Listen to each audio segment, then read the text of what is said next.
Nomination की प्रक्रिया के दौरान कल जब स्क्रूटनी हो रहा था तो स्क्रूटनी में 3 कैंडिडेट राज्यसभा के जिनमें अभ्यर्थी थे उन्होंने नॉमिनेशन नामांकन पत्र भरे थे। उसमें पहले झारखंड मुक्ति मोर्चा के जो हमारे अभ्यर्थी थे उनका एक्सेप्ट हुआ।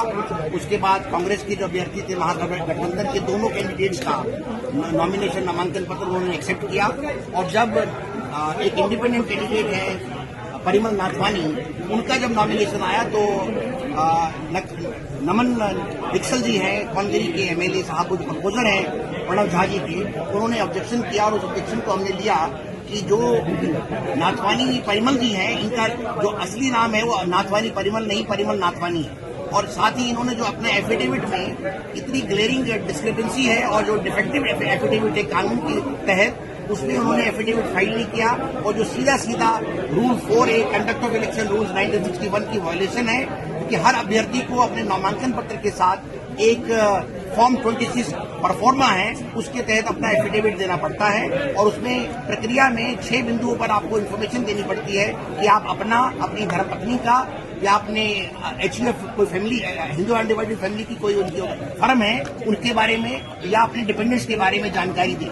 इसमें इन्होंने क्या किया, इन्होंने सारे कॉलम उड़ा दिए और 2 कॉलम केवल अपना और अपनी पत्नी के बारे में इन्होंने जानकारी उपलब्ध कराई, जो कि आपके सब दीर्घा में लगा हुआ और इंटरनेट पर भी उपलब्ध है। हमने जब वो सब पढ़ा और हमने बिंदुवार क्रम में उसका जब हमने वो तहकीकात की तो हमने पाया कि ये जो एफिडेविट है ये गलत है और ये गलत नहीं हो सकता। और हमने जब दिया उनको ऑब्जेक्शन, और ऑब्जेक्शन के तहत जब उन्होंने उसको 4 बजे रिटर्निंग ऑफिसर साहब ने एक उनको लेटर दिया कि इस क्रम में आप अपना कोई कंडिकावार अपना जवाब दें, तो उन्होंने क्या किया, बड़ा स्मार्टली अपने कंडिकावार जवाब में एक नया एफिडेविट सारी त्रुटियों को ठीक करके फाइल कर दिया, जो कि एक गैर कानूनी है। रिटर्निंग अधिकारी इस कंडिकावार रिप्लाई के साथ कोई भी एफिडेविट, कोई भी नया डॉक्यूमेंट एक्सेप्ट नहीं कर सकते। हमने इस बिंदु पर प्रकाश डाला और उनको कहा कि ये जो है आपकी जो पावर है वो कानून के तहत नगण्य हो गई है। आपको केवल और केवल 36 सेक्शन के तहत जो रिप्रेजेंटेशन ऑफ पीपल एक्ट है, स्क्रूटनी के टाइम में केवल और केवल स्क्रूटनी करना है, आप किसी प्रकार का कोई भी नया डॉक्यूमेंट नहीं दे सकते। और अभी जब सारा बहस किया, उन्होंने कंसीलमेंट किया, सप्रेशन ऑफ मटेरियल फैक्ट है कि वो एक गुजरात पेट कोर्ट के डायरेक्टर हैं, उनके बारे में कोई जानकारी नहीं थी। उनका दिल्ली में एक फ्लैट है CW कॉमनवेल्थ गेम्स विलेज में, उसके बारे में कोई जानकारी नहीं थी। वो जानकारी उनके पिछले एफिडेविट में उपलब्ध है। और उसके बाद उन्होंने कई क्वेरीज हैं उनके बारे में कोई भी अपना आंसर नहीं दिया।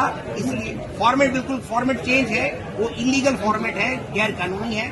और हमें आशा है कि जो होना चाहिए वो उनका नामांकन रद्द होना चाहिए, पर जो लग रहा है उसके बारे में भी कोई टिप्पणी नहीं कर सकता। अभी मैं जब मुझे आदेश की प्रतिलिपि मिलेगी, क्योंकि उन्होंने 12 बोला है कि 5 या 6 बजे तक वो आदेश की प्रतिलिपि देंगे, उसके बाद ही हम कोई आपको बात बता सकते हैं। धन्यवाद। Thank you.